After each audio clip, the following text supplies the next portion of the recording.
todos muito bem-vindos. Está no ar Todo Dia News, segunda edição. Vamos conferir os destaques desta quarta-feira, dia 7 de dezembro, gente. TCE confirma a reeleição do deputado estadual Dirceu Dalben. Veja também, pais de alunos de escola estadual se revoltam com a ameaça de fim do curso técnico. E ainda, acidente em Rio Claro termina com morte de um motociclista. Isso e muito mais você acompanha a partir de agora. Fique com a gente, o Todo Dia News, segunda edição, está apenas começando.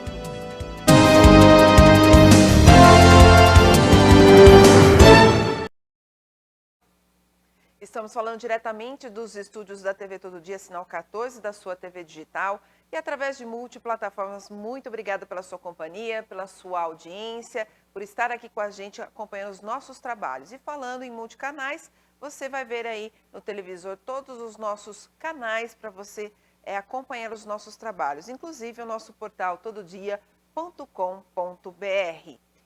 Bom, gente, agora vamos começar o programa falando aqui com uma reportagem da Natália Lima sobre a vice-presidente da Argentina, Cristina Kirchner, que é condenada, então, à corrupção. As informações, então, da repórter Natália Lima. A vice-presidente da Argentina, Cristina Kirchner, foi condenada pela justiça de seu país nesta terça-feira a 6 anos de prisão pela acusação de ter sido chefe de uma organização criminosa para desviar dinheiro do Estado. Ela nega as acusações e afirma que é vítima de uma perseguição política. E apesar da condenação, Cristina não vai ser presa porque tem foro privilegiado. E ela ainda poderá se eleger novamente para um terceiro mandato. Mas, se for condenada em última instância, Cristina perderá para sempre o direito de ocupar o cargo público. E só para lembrar, o caso, ela foi condenada por favorecer o empresário Lázaro Bes, um empreiteiro da região de Santa Cruz que conseguiu 51 contratos para obras públicas. E ela também foi acusada de chefiar essa associação criminosa e de administrar fraudulentamente durante 4 anos, de 2003 a 2007. Então, de acordo com a acusação, essa organização cometeu fraudes que tiraram $1 bilhão do Estado. Natália Lima. E agora vamos falar sobre o uso do prefixo 0304 para identificar ligações de cobrança, gente. Já foi aprovado pela Anatel, mas antes de entrar em vigor, a medida, então, passa por uma consulta pública que vai até o começo do próximo ano. Após esse prazo, as empresas, então, terão aí um período de adaptação. Vamos ver a reportagem da TV Brasil. Álvaro já não sabe mais o que fazer para evitar ligações indesejadas. Eu tento bloquear, mas é como o cachorro atrás do rabo, porque parece que eles têm vários números diferentes, né? E aí continua. Rayane usou uma função do telefone para bloquear números que não estejam na lista de contatos. Esse telemarketing, quando liga, obviamente eu não tenho agendado, automaticamente rejeita. A minha paz vale mais. Empresas de telemarketing e serviços de cobrança costumam usar o telefone para entrar em contato com o consumidor. O problema é a frequência abusiva, que está na mira da Agência Nacional de Telecomunicações. A Anatel aprovou a designação do prefixo 0304 para atividades de cobrança. A medida vai passar por consulta pública e deve começar a valer ano que vem. O setor financeiro é o maior ofensor hoje da rede de telecomunicações.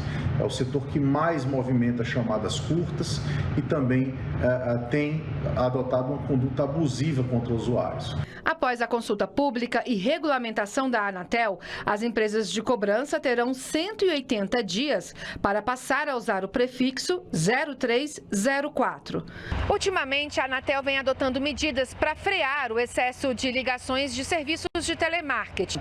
Desde junho, empresas que fazem propaganda por telefone devem usar o código 0303. Em outubro, a Anatel determinou o bloqueio de linhas telefônicas de empresas que fazem mais de 100 mil ligações por dia, ou quando 85% das ligações, que geralmente são feitas por robôs, durarem menos de 3 segundos. Em dias de telemarketing abusivo, Cleofaz faz inveja. Não costuma receber esse tipo de ligação. Acho que eles esqueceram de mim, não gostam de mim, não me ligam, não me fazem oferecimento de produtos, de nada. Eu sou um privilegiado. Muito bem, então, informações aí da TV Brasil. E agora a gente tem uma informação da nossa repórter Natália Lima sobre a morte, do falecimento do ex-prefeito Álvaro Alves Correia, que morreu aí aos 82 anos. Quais são as informações, Natália? O ex-prefeito de Santa Bárbara do Oeste, Álvaro Alves Correia, que ocupou o cargo entre os anos de 2004 e 2011, morreu na noite desta terça-feira. Álvaro também foi conhecido pela carreira como professor no município. O velório começou às 8 horas da manhã desta quarta-feira no velório Araújo Úrsula. Já o sepultamento sairá às 3h30 para o cemitério Campo da Ressurreição. Ele era casado com Magali Maluf Alves Correia e deixa os filhos Gabriela, Rosimeire e Álvaro Júnior. Nossos sentimentos à família. Natália Lima. Nossos sentimentos aí a toda a família, do ex-prefeito Álvaro Alves Correia. E também agora a gente vai dar uma outra nota de falecimento. É o José Aparecido Castilho, advogado e ex-vereador aqui de Americana, que faleceu também nesta terça-feira. Vamos ouvir as informações também de Natália Lima.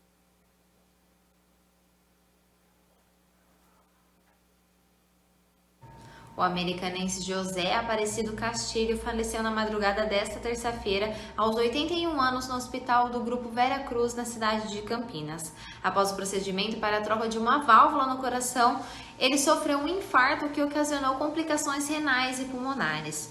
Dr. Castilho foi um grande advogado em Americana, onde foi presidente da OAB em 89 e em 90. Ele ainda foi, em 1969 e 1988, vereador, além de presidir a Câmara dos Vereadores por 2 vezes entre 1973 e 1978. Com a morte, a Prefeitura de Americana declarou luto oficial no município pelo período de 3 dias. Natália Lima. Obrigada, Natália, por mais essa informação de nota de falecimento. Também a nossa equipe aqui, TV Todo Dia, fala os nossos sentimentos aí, condolências a toda a família do Dr. Castilho. E agora, gente, uma reportagem que nós vamos trazer informações sobre a questão do Thiago Brock, que pede aí, o suplente de Thiago, que pede a cadeira do vereador ao TRE.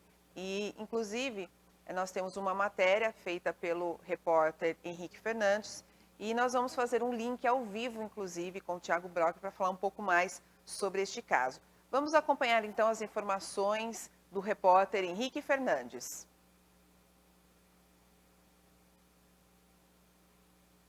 O suplente do vereador Thiago Brock, Renan De Ângelo, solicitou ao Tribunal Regional Eleitoral a perda do cargo eletivo do parlamentar, alegando, abre aspas, desfiliação partidária sem justa causa, fecha aspas.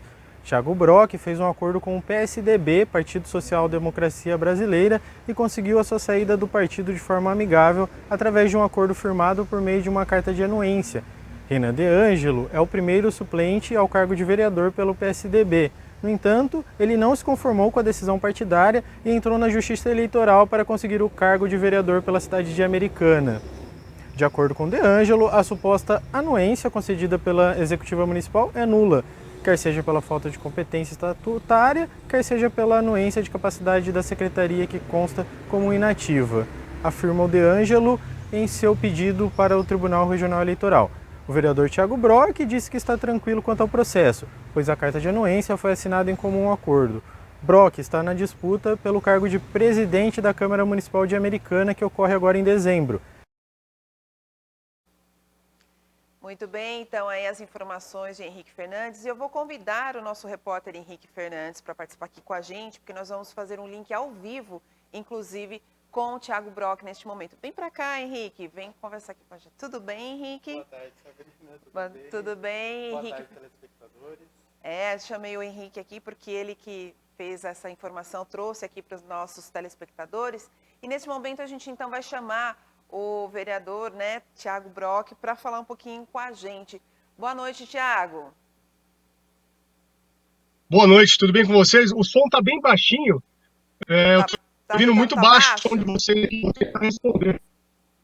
Nosso link está um pouquinho travando, Thiago? Mas dá para ouvir agora? Tá ouvindo melhor? Tá, ainda para mim continua baixo aqui o som, viu?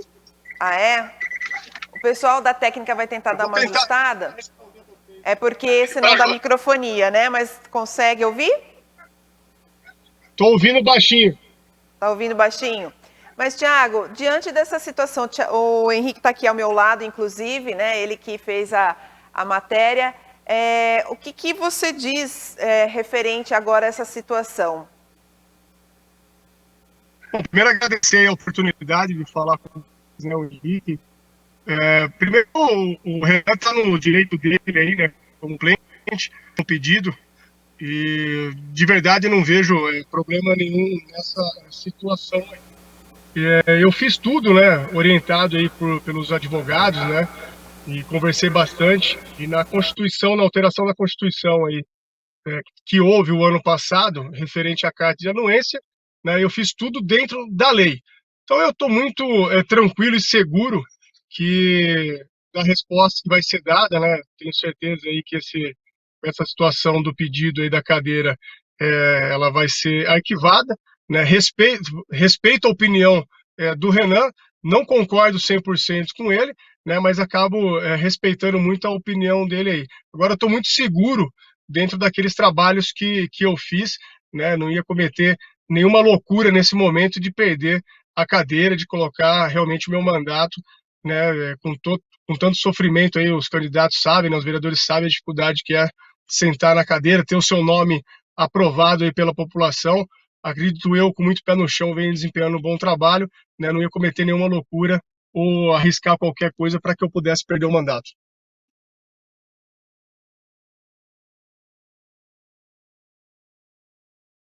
O Henrique, tá me ouvindo? Tá me ouvindo, Henrique?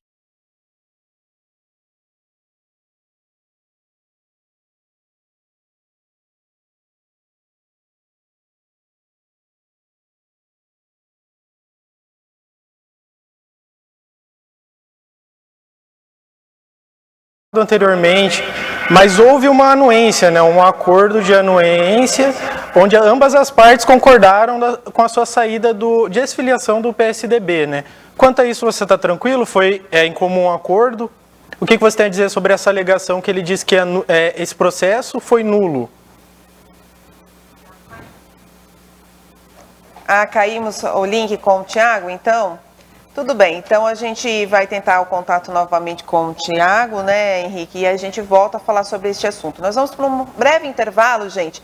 Na volta, vamos tentar o contato novamente com o Tiago e também muito mais informações aqui para vocês, inclusive aí pais de alunos de uma escola estadual de Santa Bárbara do Oeste tendo aí problemas, né, sofrendo aí uma situação muito crítica em que os alunos podem aí perder um ano do curso técnico. Eles já estão no segundo ano e para completar esse terceiro ano, então eles podem correr o risco de perder esse curso técnico. Daqui a pouquinho a gente vai trazer informações sobre este caso também apurado aí pelo Henrique Fernandes. Já, voltamos.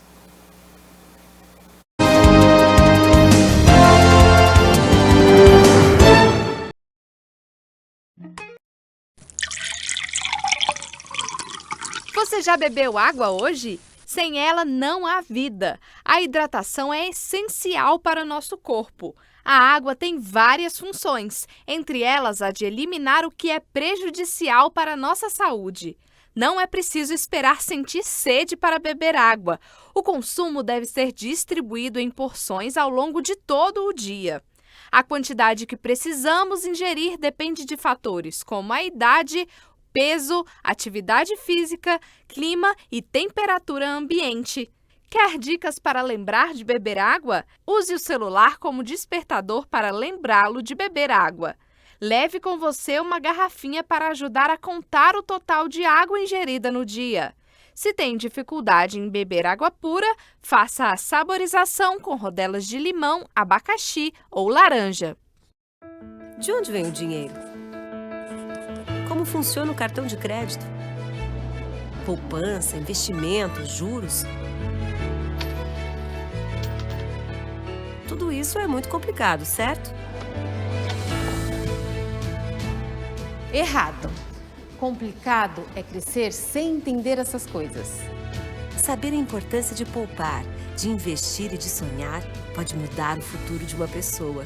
Por isso, o governo federal, por meio do Ministério da Educação, criou o programa Educação Financeira nas Escolas, que vai oferecer aos professores cursos gratuitos de ensino de educação financeira, produzidos pela CVM e parceiros. Professores, conheçam os cursos e materiais educativos disponíveis para download em edufinanceiranaescola.gov.br. Ministério da Educação, Governo Federal, Pátria Amada Brasil. As pessoas são diferentes. Cada um tem seu jeito, seu gosto, sua mania, sua marca registrada. Únicos.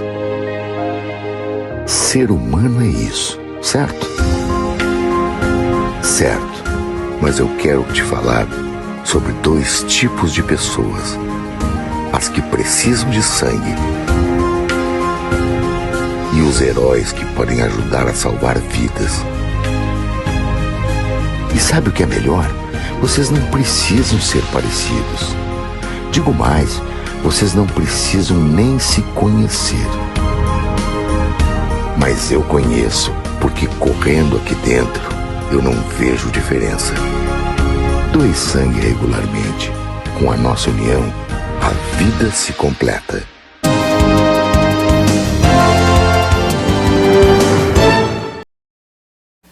De volta Todo Dia News, segunda edição desta quarta-feira, dia 7 de dezembro. Gente, agora a gente abre esse segundo bloco com uma matéria do Henrique Fernandes falando sobre pais de alunos de uma escola estadual que estão revoltados, né, sobre aí ameaças do fim do curso técnico. Mas detalhes, então, a gente vai saber com o Henrique Fernandes. Pais de alunos de escola estadual se revoltam com a ameaça de fim de curso técnico. Eles terão recebido a informação de que o ensino será extinto no próximo ano. Os alunos estão no último ano do curso de Logística da Escola Estadual Professora Maria José Amargato Brocato, em Santa Bárbara do Oeste.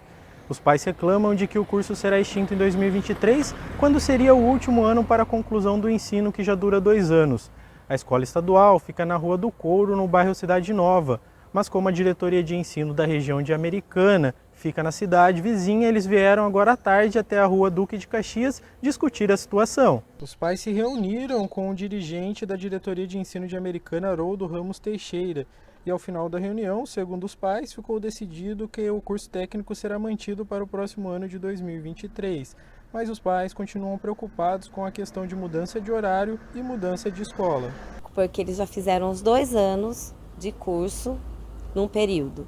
Agora a maioria começou a trabalhar, faz curso à noite, não tem como fazer o curso integral.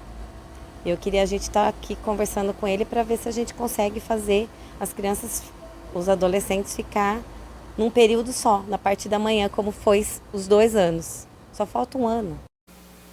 Já pensou, gente, que situação? Faltando 1 ano para eles se formarem nesse curso técnico, e aí agora os pais ficam sabendo, né, tendo essa notícia de que não vai ter no próximo ano o curso.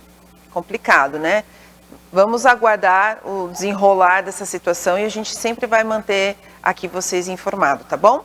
E agora vamos para coisas boas, positivas, coisas gostosas. Final de ano, né, gente? Está acontecendo tantas coisas envolvendo o Natal. Pois é, e agora a gente vai chamar a Dica News.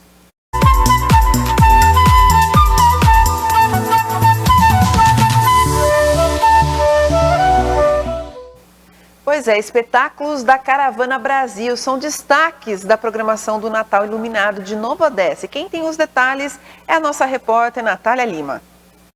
Começa nesta quarta-feira um projeto, o Natal Iluminado 2022 de Nova Odessa, com 5 apresentações da Catavento Brasil, renomada entre as escolas de artes e produtora cultural da cidade. As apresentações foram viabilizadas pelo Departamento de Cultura e Turismo da Prefeitura de Nova Odessa, com recursos do edital Transição São Paulo do programa Juntos pela Cultura da Secretaria de Cultura e Economia Criativa do Governo de São Paulo.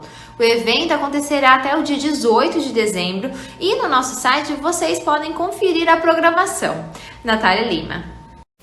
Obrigada, Natália, pelas informações. E agora a gente vai entrar no bloco de notícias policiais.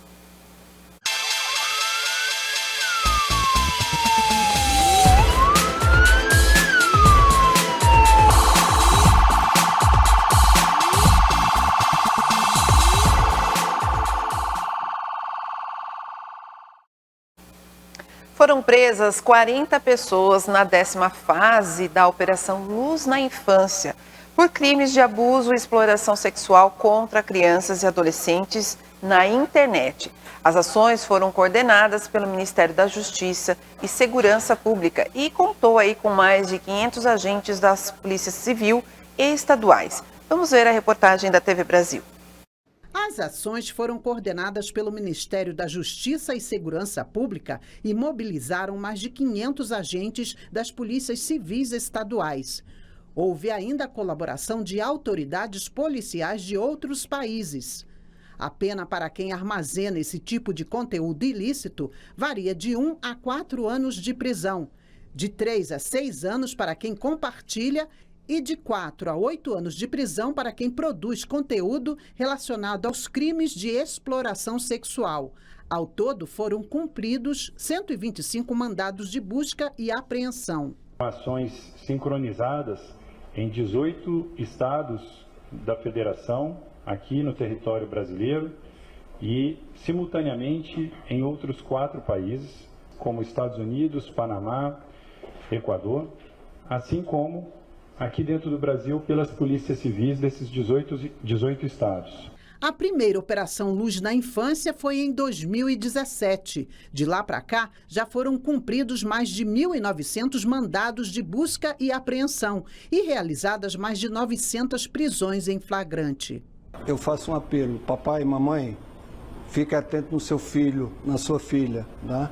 Tem muitos predadores soltos online, tá? E estão utilizando perfis falsos, estão abordando seus filhos, estão convencendo a eles a mandar conteúdo íntimo. Então, a gente tem visto isso várias e várias vezes. Então, a prevenção é o mais importante. Muito bem, nós vamos dar uma paradinha aí nas notícias policiais, porque agora a gente conseguiu novamente contato com o Thiago Brock para falar sobre o caso, né, do suplente dele, que pediu aí a cadeira do vereador. E as informações a gente até ouviu aí do nosso repórter Henrique Fernandes, que está aqui ao meu lado, para a gente continuar a nossa conversa com o Thiago. Henrique, você estava fazendo uma pergunta ao Thiago, vamos falar então novamente com ele. Agora você ouve bem, Thiago? Muito bem, aí, boa noite para vocês, boa tarde, boa noite, né? Me desculpa, eu estava no trânsito, não consegui falar com vocês e ouvir, né? Agora estou à disposição. Henrique, obrigado pela oportunidade. Muito bem, então o Henrique estava fazendo, antes de cair o link, uma pergunta, né, para você em especial, falando sobre essa questão. O Henrique então vai estar conversando com você, com nós aqui todos, para a gente articular um pouco esse assunto. Pode fazer, Henrique, a sua pergunta aí ao Thiago Brock. Então, agradecer o Thiago Brock, né, por estar participando ao vivo com a gente aqui. Ele que agora vai concorrer ao cargo de presidente da Câmara Municipal de Americana. Eu conheço o Thiago, inclusive já até joguei bola com o Thiago. É uma pessoa com a índole, caráter. E na reunião ele esteve com o Roger Williams também, que é conhecido, né, por sua integridade, por todo o trabalho que já desenvolveu político aqui na cidade, com a Jamile Fonseca, que é a irmã do Roger, e também com o Rafael Macris, que é o filho do Vanderlei Macris, presidente do PSDB, que estava nessa reunião, onde foi estabelecido ali um acordo de anuência. Ou seja, houve um acordo entre o Thiago Brock e o PSDB para sua desfiliação partidária. Então, é claro que houve um acordo, né? Então, eu gostaria que o Thiago comentasse o Renan De Angelo no seu pedido ao TRE, Tribunal Regional Eleitoral, ele disse que houve uma fraude. Então, como você encara essa informação essa afirmação, né, no caso do Renan De Angelo, dizendo sobre o tal caráter e como funciona o partido PSDB? Porque embora você saiu do PSDB, né, Thiago Brock, por alguma divergência ainda mantém um respeito pelo Vanderlei Macris, pelos outros integrantes do PSDB. Gostaria que você respondesse essa pergunta, por favor. Oi, Henrique, te agradeço mais uma vez a oportunidade, né, de falar com a população americana sobre nossa região. Bom, quando o Renan usa, né, eu não vi, né, a frase dele ainda, com as palavras que ele falou, né, fraude é uma palavra muito agressiva, muito forte, né? Não houve nenhum tipo de fraude aí, né? O que acontece é que tem a carta de anuência, através da Constituição, ela sofreu uma alteração, né, o ano passado, que o partido ele pode dar a carta de anuência para o vereador.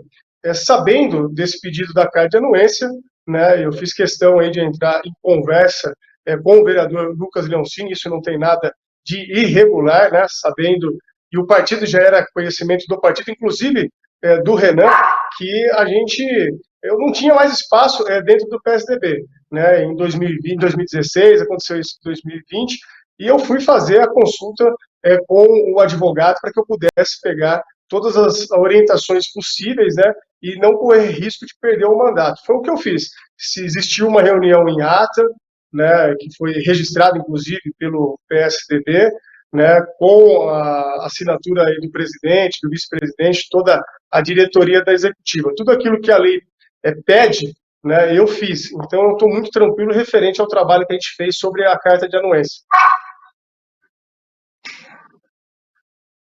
Bom, eu acho que é uma situação aí que a gente vai ter que acompanhar, né, o desenrolar de tudo isso. E assim que a gente tiver uma posição, a gente vai passar aqui para os nossos telespectadores e está aberto aqui o canal para você, né, poder explicar, poder falar a respeito deste assunto e de mais assuntos quando envolver aí no cargo seu aí como vereador. Mais alguma coisa, Henrique? Eu gostaria de perguntar para o Thiago Brock agora qual partido que ele está procurando, se ele já está conversando, a gente quer saber, né, o futuro. Agora... Thiago, se você tem algum partido em vista, se já está conversando com algum partido para seguir aí esse mandato e futuramente talvez como presidente da Casa da Assembleia Legislativa de Americana.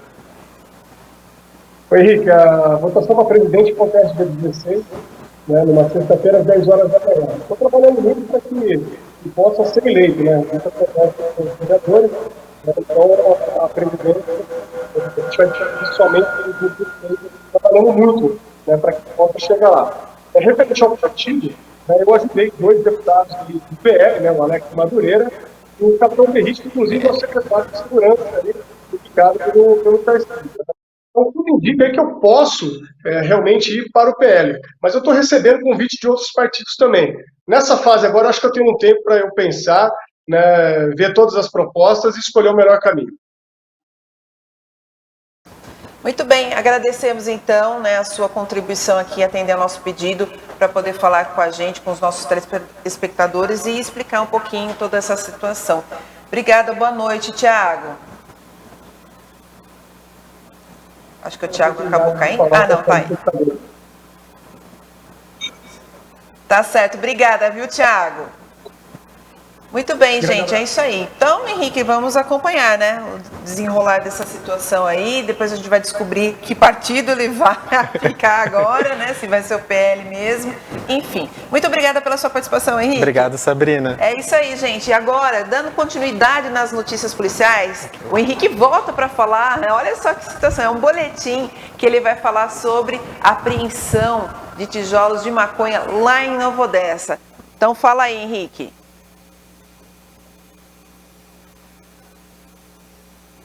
Daqui a pouquinho, então, a gente fala sobre essa apreensão. Nós temos também um acidente envolvendo um caminhão, gente, e uma moto na rodovia que terminou aí em morte de um motociclista. Daqui a pouquinho a gente também vai trazer informações sobre essa situação, mas então agora a gente vai falar sobre a apreensão, né, deste caso que o Henrique trouxe aí de Nova Odessa. A Guarda Civil Municipal de Nova Odessa apreendeu 7 tijolos de maconha durante uma operação. Os guardas encontraram a droga dentro de um carro Classic de cor prata. A apreensão ocorreu na rua Azim Martins, no bairro Jardim Santa Rosa. A equipe visualizou o veículo parado ao lado de uma viela, próximo ao número 354, e assim que os policiais se aproximaram do veículo, um homem abriu a porta do motorista e correu por uma viela sentido Avenida Carlos Botelho. Nesse momento, um dos guardas da equipe desembarcou e ficou ao lado do veículo, enquanto os outros 2 saíram da viatura e deram a volta na quadra, cercando o indivíduo. Ele foi detido no cruzamento da Avenida Carlos Botelho com a rua Carlos Pinto de Camargo. Com o suspeito, que tem 19 anos e é morador do Jardim Alvorada, nada de ilícito foi encontrado, mas a equipe então retornou até o veículo, onde, sobre o banco do motorista, foi localizada uma sacola com 7 tijolos de maconha. Ele admitiu que o entorpecente era de sua propriedade e foi preso em flagrante. O preso foi encaminhado ao plantão da delegacia do município e permanece à disposição da Justiça para audiência de custódia. Henrique Fernandes para a TV Todo Dia. Muito bem, então, aí informações do Henrique. E agora a gente vai falar sobre um acidente, gente, que aconteceu em Rio Claro e que terminou com morte, né, do motociclista. Então, um acidente envolvendo um caminhão e uma moto na rodovia Wilson Finardi, que terminou com a morte de um motociclista. As primeiras informações seriam de que a colisão frontal dos veículos aconteceu na SP 191 por volta do 12h15. Segundo o motorista do caminhão, enquanto ele trafegava na rodovia, o motociclista se dirigia no sentido contrário pelo acostamento e, repentinamente, teria tentado atravessar quando acabou atingido. O condutor do caminhão estacionou seu veículo para prestar atendimento. A via chegou até ser interditada pela concessionária e o local foi preservado para o trabalho da perícia. E também falando sobre uma outra rodovia, gente, da Washington Luiz, no caso, um caminhão carregado de etanol acabou interditando parcialmente a rodovia Washington Luiz após toda a carga ser derramada na pista. De acordo com o boletim de ocorrência, o caminhão teve o pneu traseiro estourado e, em consequência, houve aí um rompimento de uma válvula de descarga. Toda esta carga aí de aproximadamente 23 mil litros de etanol foi derramada aí na extensão da pista no quilômetro 173. Bom, gente, nós vamos para um rápido intervalo. Na volta, a gente tem informações do esporte e temos previsão do tempo. Voltamos já já.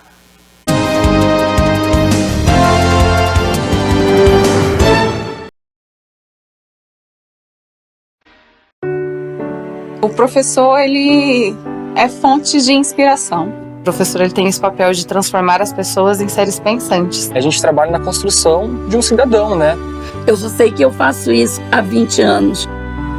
E ver um aluno alcançando sucesso é o maior presente que um professor pode ganhar. Eu amo essa profissão. Eu tenho orgulho de fazer o que eu faço. E que legal, né, assim, que eu ajudei a incentivar eles a acreditarem no sonho. Eu sinto que eu consegui cumprir a minha missão. É muito gostoso ter esse reconhecimento. E eu não tenho palavras para explicar. Eu consegui. Como professor, eu consegui.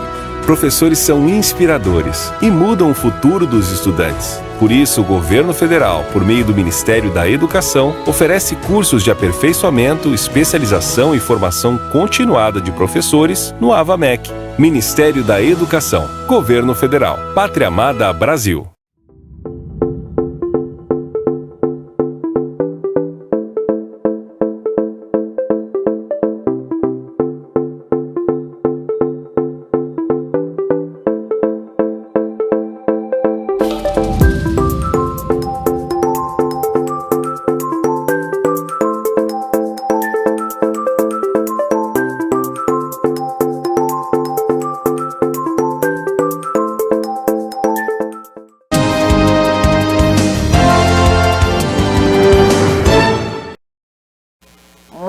De volta, Todo Dia News, segunda edição. E agora, gente, antes de eu chamar a previsão do tempo, vamos dar uma aquecidinha? Vamos dar uma corridinha? Ó, vamos falar de esporte, vamos falar de futebol feminino, viu? Roda a vinheta!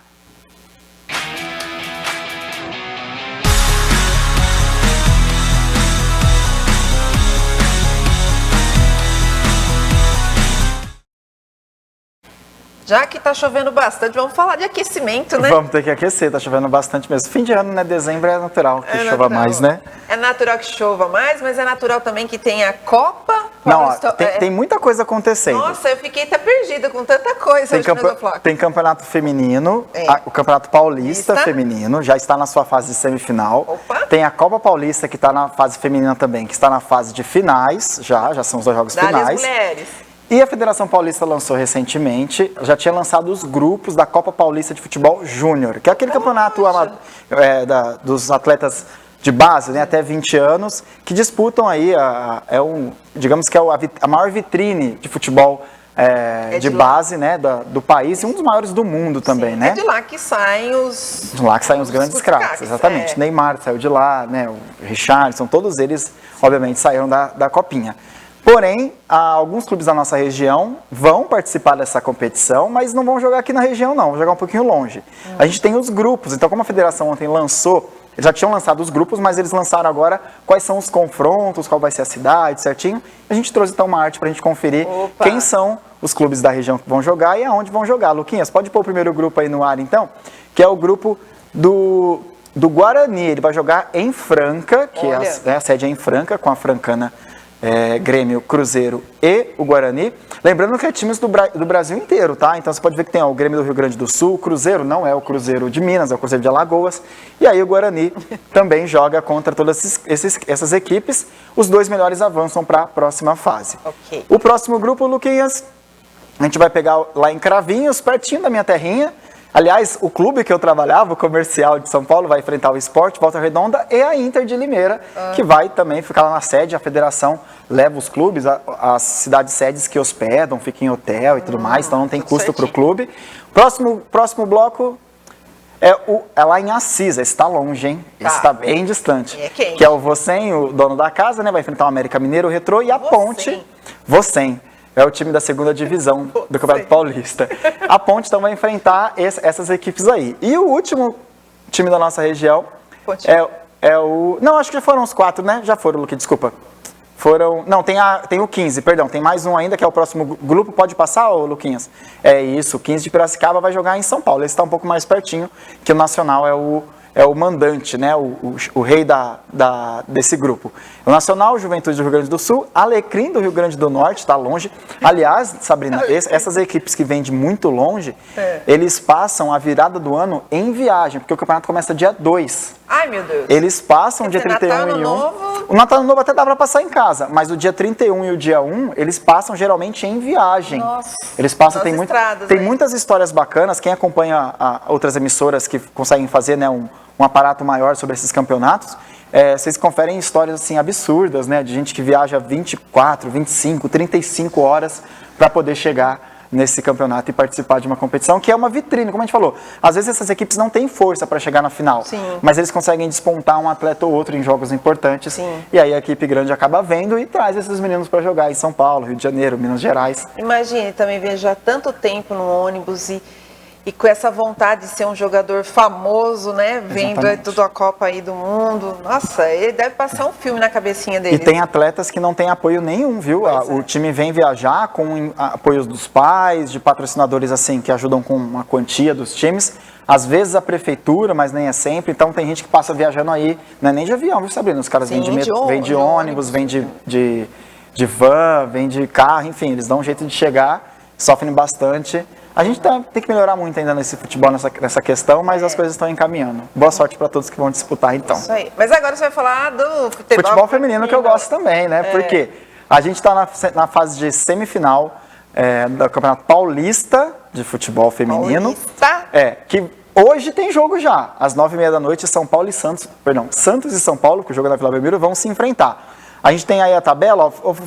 Luquinha, vamos passar primeiro os lances do Santos? Porque o Santos classificou-se, classificou em terceiro lugar, né, nessa competição. Pode mostrar os do Santos, aí, ó.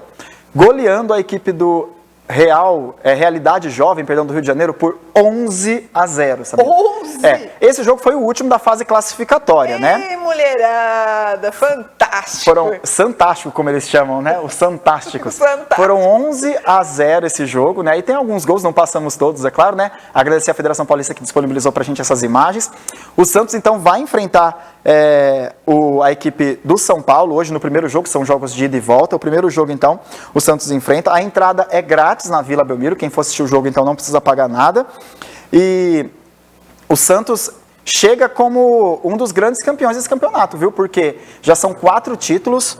O primeiro foi lá em 2007, depois 2010, 11 e 18, quando o campeonato começou a se firmar mesmo. E vai enfrentar o São Paulo, que foi campeão só uma vez em 97. Bota as imagens do São Paulo também, que venceu.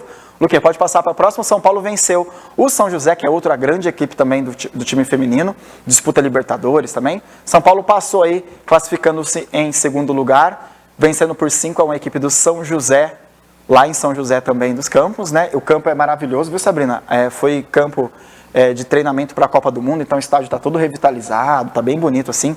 Quem tiver a oportunidade de conhecer pode ir lá, que vai conferir um grande estádio. No caso, então, Santos e São Paulo se enfrentam hoje, às 21h30, às 9h30 da noite, no estádio da Vila Belmiro. Aí, Lu, que é boa, na estádio da Vila Belmiro.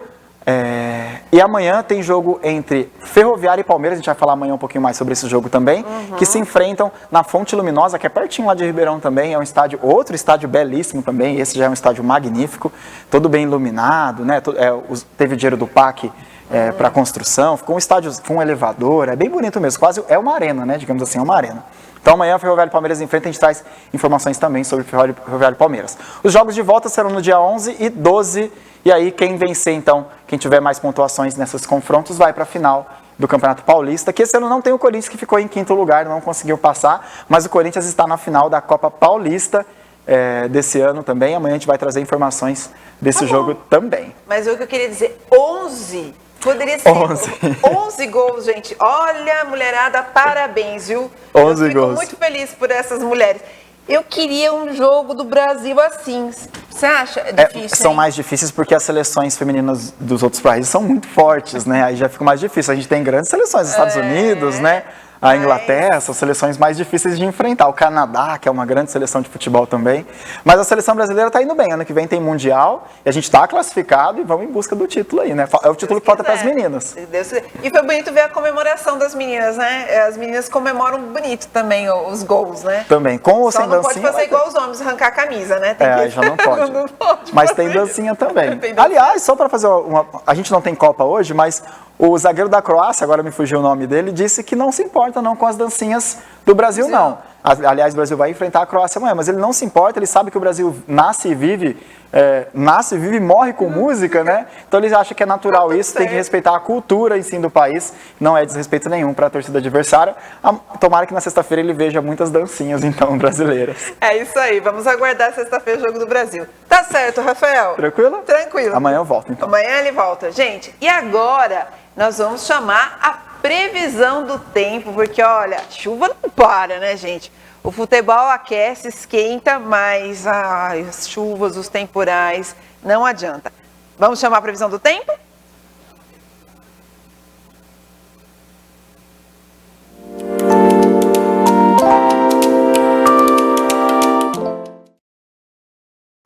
Calma.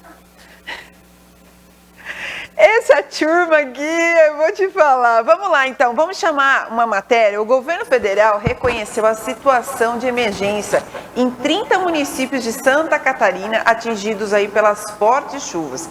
E a Defesa Civil alerta para volumes acima da média em grande parte do país. O Instituto Nacional de Meteorologia avisou que a chuva pode ultrapassar a 50 milímetros em vários estados. Vamos ver a reportagem da TV Brasil. O Instituto Nacional de Meteorologia alertou que os acumulados de chuva podem ultrapassar os 50 milímetros em várias partes do estado. Aqui no Centro-Oeste, por exemplo, o alerta vale para a região central de Goiás e aqui para o Distrito Federal, onde a gente teve uma madrugada de muita chuva. O tempo segue encoberto por aqui. Já na região norte, o alerta inclui grande parte do Amazonas, o norte de Rondônia e o leste do Acre.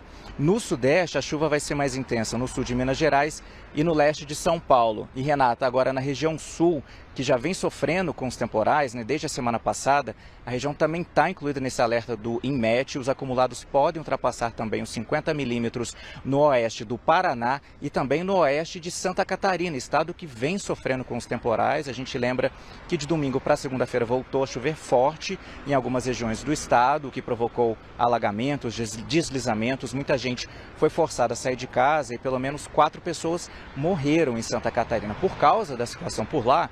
Nessa segunda-feira, então, o governo federal reconheceu o estado de emergência em 30 municípios de Santa Catarina. Com isso, as prefeituras vão ter acesso facilitado a recursos federais. E também nessa segunda-feira, o ministro do Desenvolvimento Regional, Daniel Ferreira, se reuniu por videochamada com o governador do estado, Carlos Moisés. Tá aí, né? Uma reportagem muito interessante da TV Brasil e a gente vai falar agora de um tornado, mas antes de eu chamar esse tornado, eu vou falar com o Ezequiel Matos. Tudo bem, Ezequiel? Tudo bem, Sabrina? Tudo jóia. Ótimo. Tudo ótimo. Ezequiel, que é especialista, gente, em previsão do tempo, porque ele trabalhou muito tempo na Defesa Civil, então ele tem essa vantagem de poder falar com propriedade sobre esses fenômenos naturais. E a gente vai falar de um deles, que é o tornado, gente. E olha, Moradores de Planaltina registraram aí um momento em que um tornado se formou na região. A imagem é impressionante, gente. De acordo com o Instituto Nacional de Meteorologia, esse tipo de fenômeno é bastante comum nesta época do ano por conta da instabilidade do clima. Outra reportagem da TV Brasil. Vamos ver? O momento exato em que um tornado se formou lá na região. A imagem é impressionante. De acordo com o Instituto Nacional de Meteorologia, apesar disso aí que você está vendo, meu amigo, esse tipo de fenômeno é bastante comum nessa época do ano. Graças a Deus eu nunca topei com nenhum, viu? Isso por conta da instabilidade do clima. Nossa, esse fenômeno é tão comum assim por conta desse elevado calor e condições climáticas, Ezequiel? Exatamente, Sabrina. O que algumas pessoas acreditam, que quando olham tornados na televisão, acham que é uma característica típica de Estados Unidos, lá na região do Golfo do México, está enganado. O Brasil, ele inclusive ocupa o segundo lugar entre os países com maior incidentes de tornados. Nossa. Parece que não, mas, por exemplo, alguns dados, porque a Unicamp, um estudo geográfico foi feito na Unicamp e aponta, Sabrina, que no período de 1999 a 2011, o Brasil registrou 205 casos de tornados. Nossa. Parece que é algo assim, está longe, não tem nada a ver com a nossa realidade, mas tem sim. O que a gente precisa trazer de conhecimento e clareza para as pessoas? Que o que nós não temos é furacão.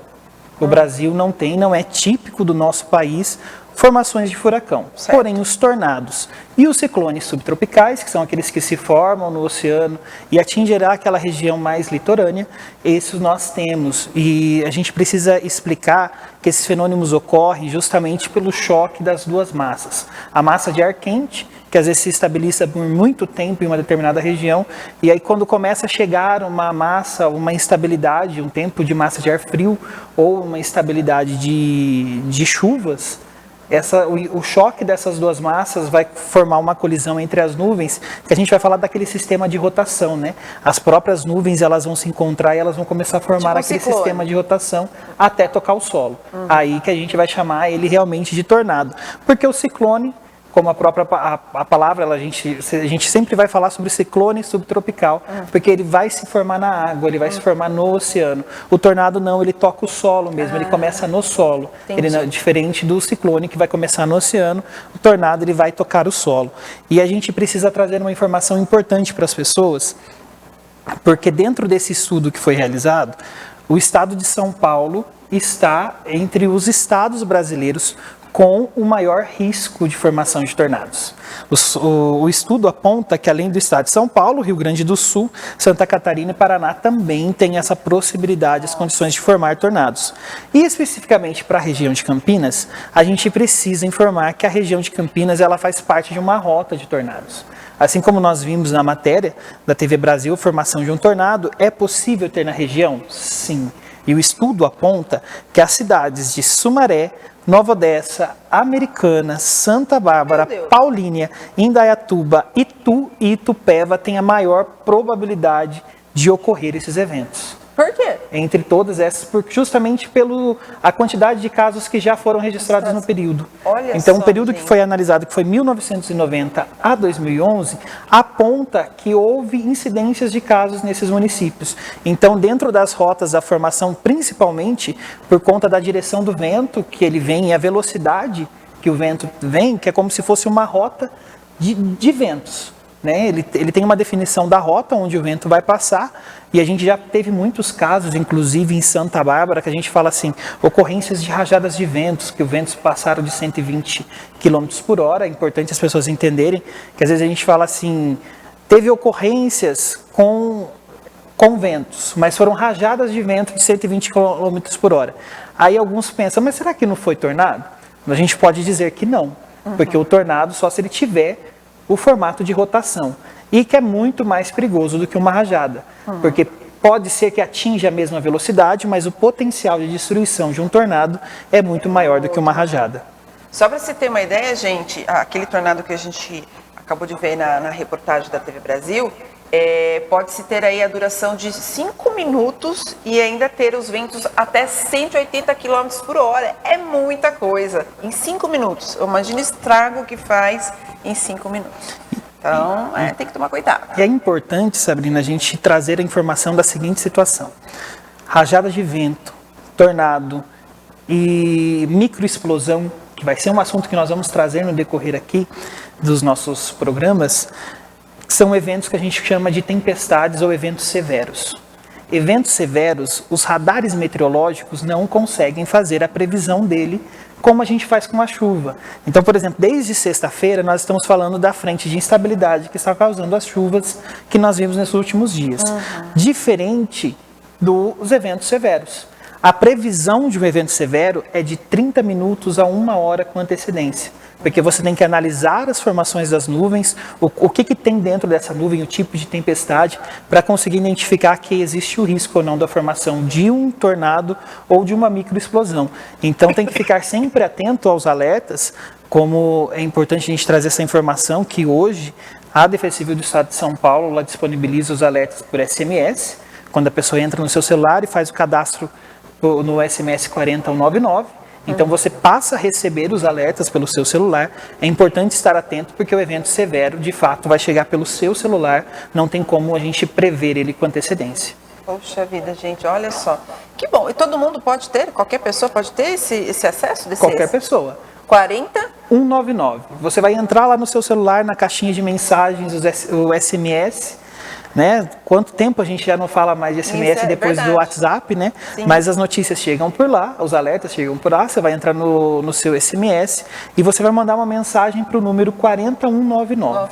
Você pode mandar a palavra sim no 40199, aí você vai receber uma mensagem perguntando se você confirma que quer aceitar alertas da Defesa Civil. Você vai confirmar, eles vão pedir para você informar o CEP da onde você mora ou da sua cidade, porque aí eles vão restringir os alertas em cima do CEP que você enviar. Se você mandou do município, então todos os alertas ali para a região do seu município você vai receber no seu celular.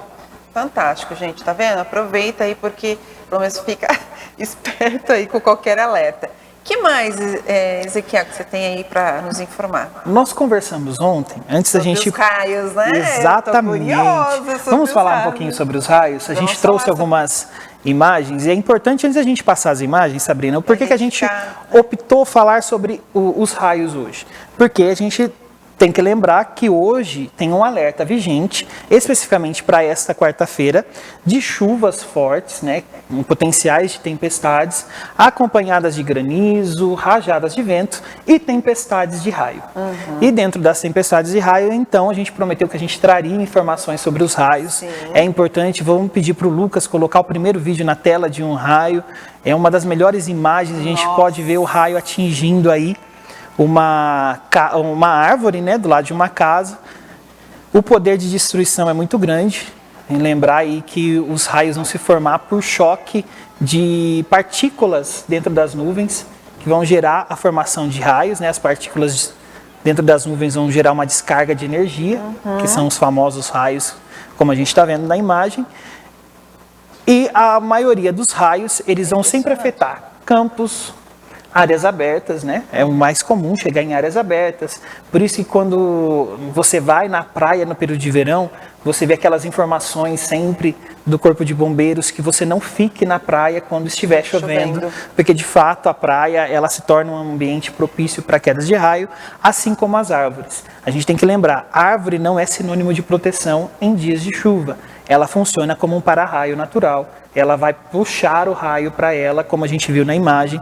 Então a possibilidade dos raios cair nas árvores é muito grande e, obviamente, se você estiver ali embaixo, você vai sofrer com essa descarga. E, inclusive, Sabrina, nós trouxemos as imagens dos raios que atingiram uma árvore em Santa Bárbara. Vamos pedir para o Lucas pôr na tela. Aqui nós estamos vendo, é ali na rua Tupis, próximo ao São Francisco, sim, né, na zona sul de Santa Bárbara. A gente consegue observar aí, nós recebemos essas imagens de telespectadores que mandaram para a gente no WhatsApp. Essa foi uma árvore que foi atingida por um raio, a gente consegue ver em detalhes o caminho que esse raio fez, né? Literalmente ele rachou essa árvore. A gente pode olhar no tronco dela, todo o tronco comprometido. Você imagina isso atingindo uma pessoa. Com certeza, nossa. Nós estamos vendo toda a rachadura, né? Partiu a árvore. Essa árvore é uma árvore sem vida que agora está apresentando riscos. Sim. Né, de cair, porque a sua estrutura foi comprometida com relação a esse raio. Mas olha o perigo, a gente consegue ver aqui do lado, né, Santa Bárbara do Oeste, nessas últimas chuvas. Se tivesse passando ali alguém por perto, poderia ter sido afetado por esse raio também. Poderia ser afetado por esse raio. Gente, é muito perigoso mesmo. Então, quando tem um alerta falando que existem chuvas com possibilidade de tempestades de raio, é importante a gente lembrar, Sabrina, que antes da chuva cair, aquele volume de chuvas que a gente vê, o que cai antes é o raio. O raio ele não vem depois da chuva nem durante a chuva, ele vem antes da chuva. Né? Ele antecipa a chuva, então quando a gente vê aquelas informações, existem riscos de temporais com tempestades de raio, fica atento que até mesmo antes de começar a chover, a gente já vai começar a ouvir o barulho dos trovões e os raios. É isso aí. Eu ia perguntar dos trovões, porque dizem que quando o trovão, você faz uma contagem do barulho do trovão, é porque ele está mais distante, tem uma coisa assim, tem a ver? É tudo balela. Tudo balela, e vamos trazer informações específicas sobre o trovão? Vamos, gostei, né? Vamos. Tá vendo só? É isso aí. A gente vai trazendo sempre, atualizando vocês aí em casa, desses efeitos, fenômenos naturais em relação ao clima e ao tempo. E para a gente fechar as informações aqui do tempo, vamos trazer uma notícia boa, né? Depois desse alerta que foi divulgado, é importante a gente lembrar que se você olhar para fora da sua casa, pela janela da sua casa, se for na rua, você vai observar que o céu está com nuvens carregadas. Sim. Então o alerta ainda está vigente para hoje, pode ser que chova ainda, né, essa noite, mas essa frente de instabilidade que nós estamos vendo atuando desde sexta-feira aqui no estado está indo embora, Sabrina. Né? Que bom. Essa madrugada, tchau para ela. Tende-se que essa madrugada ela se desloque para o estado de Minas. Então as chuvas se concentram mais no estado de Minas Gerais e o sol volta a predominar na nossa região. Com a predominação do sol, né, então a partir de amanhã para o tempo começar a firmar, ter dias mais ensolarados, as temperaturas voltam a subir, com máximas chegando a 32, 33 graus. Oh, que maravilha, né, gente? É isso que a gente quer mudar um pouquinho, né? Porque chovendo todos os dias, desde o dia 1º de dezembro. Vamos saber então como ficam as temperaturas aqui na nossa região? Vamos lá, começando pela cidade de Americana. Ah lá, já vai mudar um pouquinho. Mínima de 19, máxima de 27. Mas ainda continua com uma probabilidade de chuva aí. 90%. Próxima cidade é Nova Odessa. Nova Odessa vai para 28 graus a máxima. Também com chances de 90% de chuva. Opa, saí quase aqui fora do enquadramento. Próxima cidade, Campinas. Mínima de 19, máxima de 26 e também com chances de chuva, gente. E para encerrar, Montemor. Montemor também, cidade quente, 28 a máxima aí. A mínima sempre no mesmo patamar, 19, 20, 17, né? É sempre isso. Sempre nessa... E aí, do decorrer dos próximos dias, a gente vai ter o aumento gradativo das temperaturas, voltar àquela sensação que nós estávamos no começo da semana passada, né? Aquela sensação de abafado, de calor, voltando as temperaturas para 32. Sexta-feira no Jogo do Brasil, então vai estar quente, vai estar calor, vai estar gostoso? Esperamos, né, Sabrina? Esperamos que esteja. Delícia, né? Vamos acompanhar e trazer mais informações no programa de amanhã, sobre como vai estar o tempo para aqueles que estão na expectativa de aproveitar o Jogo do Brasil, de sair de casa, fazer o seu churrasco, ou ir até mesmo em algum estabelecimento, um restaurante, um barzinho, para poder torcer pelo Brasil, né? Vamos trazer as informações de como vai estar o tempo sexta-feira. É isso aí. Muito obrigada, gente. Obrigada, Ezequiel, mais uma Sabrina. Vez. E obrigada a você em casa. A gente vai encerrando por aqui. Um grande beijo para vocês e uma boa noite. Quem é, Lucas? Tem mensagem, ele está dizendo que tem mensagem. Vamos lá, temos mensagem? Vamos lá. Boa noite, Ederson Rogério. Boa noite, Ederson. Prazer em conhecê-lo. Boa noite. Everton Roberto. E quem mais? Rodrigo Mendes Amaral. Obrigada, Rodrigo. Obrigada pelo boa noite. Obrigada a todos pelo boa noite, gente. Obrigado, viu? E é isso, a gente vai encerrando por aqui. Uma boa noite a todos e até amanhã.